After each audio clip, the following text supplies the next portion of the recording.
நேற்று கூட்டணி கட்சிகள் போட்டியிடக்கூடிய தொகுதிகளை எல்லாம் அறிவித்துவிட்டு உடனடியாக தேர்தல் பிரச்சாரத்தையும் நேற்று துவக்கிவிட்டார். மிக வேகமாக உறுதியாக இந்த கூட்டணி கட்சிகள் ஒருங்கிணைந்து இந்த தேர்தலில் வெற்றி பெறுவோம் என்கின்ற நம்பிக்கையோடு களத்தை தொட்டுவிட ஆரம்பித்து விட்டார்கள்.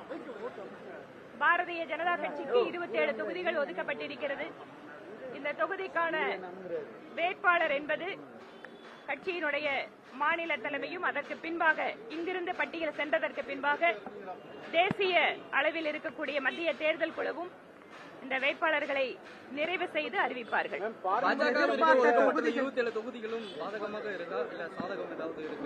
ஒரு கூட்டணி அப்படின்னு வரும்போது நிச்சயமாக நாம எதிர்பார்த்த தொகுதிகள் நமக்கு கிடைக்கிறது அப்படிங்கிறது ஒவ்வொரு கட்சிக்குமே அதுல சாதக பாதகங்கள் இருக்கலாம். இதெல்லாம் கலந்ததுதான் கூட்டணி.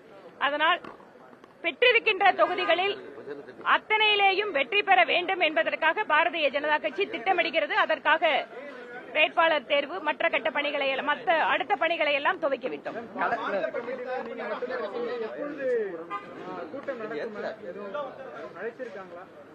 மத்திய தேர்தல் குழுவில் இன்னும் அதுக்கான தகவல் எனக்கு இன்னும் வரல.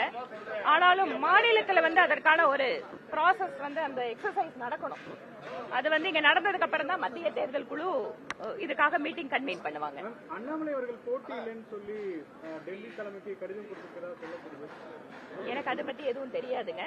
ஆனால் திரு அண்ணாமலை அவர்கள் போட்டியிட வேண்டும் என்பது என்னுடைய விருப்பம். நிச்சயமாக அவர் சட்டப்பேரவைக்குள்ளாக செல்ல வேண்டும் என்பது என்னுடைய விருப்பம். கடந்த தேர்தல்களில் பாஜக வாக்கு வங்கி வைத்திருக்கக்கூடிய தொகுதிகள் எல்லாமே அதிமுக கைப்பற்றியதாக ஒரு தகவல் இருக்கு. அதனால பாஜக நீங்கள் 21 நாங்க வாங்கின வாக்குகள், 24 பாஜக வாங்கின வாக்குகள், இதுல எதுவும் எல்லாமே பப்ளிக் டொமைன்ல இருக்கிறதா. அதனால சில தொகுதிகள் கிடைச்சிருக்கும், சில தொகுதிகள் புதுசா எங்களுக்கு இருக்கு. அதனால அவங்களுக்கும் அதே மாதிரி தான். அவங்க சிட்டிங் எம்எல்ஏ இருக்கிற தொகுதிகள் அப்படிங்கறத அவங்க கிளைம் பண்றாங்க. மற்ற தொகுதிகள் அப்படிங்கறது சாதக பாதகங்களை அலசி ஒவ்வொரு கட்சிகளுமே எங்களோடு இருக்கின்ற பாட்டாளி மக்கள் கட்சி, புதிய நீதி கட்சி மற்றும் அமமுக எல்லாருமே கொஞ்சம் விட்டு கொடுத்து ஒரு சில தொகுதிகளை பெற்று ஒரு சில தொகுதிகளை புதிதாக களம் காண்கின்ற சூழல் இருக்கிறது. அது எல்லா கட்சிகளுக்குமே அது இருக்கு.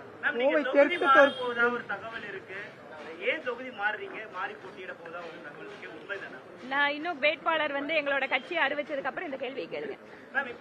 புதுச்சேரியில பாத்தீங்கன்னா திமுக கூட்டணி காங்கிரஸ் கூட்டணி தனித்தனியா களமிறங்குறாங்க. விசிகா தனியா களம் 3 வேட்பாளர் அறிவிச்சிருக்காங்க. ஆனா அதே நேரத்தில் தமிழகத்துல நாங்க ஒற்றுமையா இருக்கும்னு சொல்றாங்க. இதை எப்படி பாக்குறீங்க? இந்த சூழல் புதுச்சேரியில மட்டும் இல்லைங்க. இதோ என்னோட மாவட்டத்துக்கு பக்கத்துல பாலக்காடுல இதேதான். இங்க உள்ள வந்தாங்கன்னா காங்கிரஸ், கம்யூனிஸ்ட், திமுக எல்லாம் ஒன்னா இருக்காங்க. அங்க போய் பார்த்தா எல்லாம் தனித்தனியா ஒருத்தங்களை திட்டி பிரச்சாரம் பண்ணிட்டு இருக்காங்க. இவங்களோட ஒரே நோக்கம் என்னன்னு கேட்டா பாரதிய ஜனதா கட்சி மற்றும் பிரதமர் மோடி அவர்கள் மீது அவர்களே உருவாக்கி கொண்டு இருக்கக்கூடிய வெறுப்பு. இதன் காரணமாக பக்கத்து மாநிலங்களில் தனித்தனியாக இருந்தாலும் தமிழகத்தில் நாங்க ஒன்னா இருக்கிறோம்னு மக்கள் முன்பாக வேஷம் போட்டுக் கொண்டிருக்கிறார்கள். கடந்த தேர்தலில் உங்களுடைய போட்டி வேட்பாளர் கமலஹாசன் இந்த முறை அவருக்கு அவங்களுடைய கட்சிக்கு சீட் எதுவும் திரு கமலஹாசன் அவர்கள் கட்சி ஆரம்பித்தார்.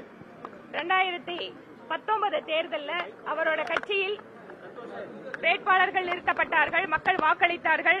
அவரை நம்பி ஆயிரக்கணக்கான தொண்டர்களும் தங்கள் பணத்தை போட்டு நேரத்தை செலவு செய்து அவருக்காக உழைத்தார்கள்.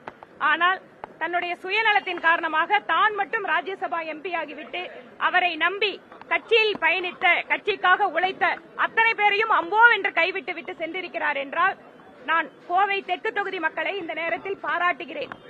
மிக சரியான ஒரு பதிலை அவருக்கு கொடுத்து அனுப்பினார்கள். இப்படிப்பட்ட ஒரு தலைவர் தன்னுடைய கட்சிக்கு கூட விசுவாசமாக இல்லாத, கட்சியினுடைய தொண்டர்களை கூட காப்பாற்ற முடியாத ஒருவர் எப்படி ஒரு கட்சியை ஆரம்பிச்சு எப்படி வீணா போகிறதுங்கிறதுக்கு அவருடைய கட்சி என்பது சாட்சி. அதனால புதிதாக கட்சி ஆரம்பிக்கின்ற எல்லாரிடமும் மக்கள் இவர் நமக்கு வேலை செய்வாரா, இவர் நம்முடைய குரலாக தொடர்ச்சியாக பயணிப்பாரா, தன்னுடைய கொள்கை அரசியல் என்று வருகின்ற பொழுது அதில் சமரசம் செய்து கொள்ளாமல் இருப்பாரா என்று பார்ப்பதற்கு திரு கமலஹாசனும் அவருடைய கட்சி என்பதும் சிறந்த உதாரணம். மக்கள் இந்த கட்சியிலிருந்து புரிந்து கொள்ள வேண்டும் யார் எப்படி என்று.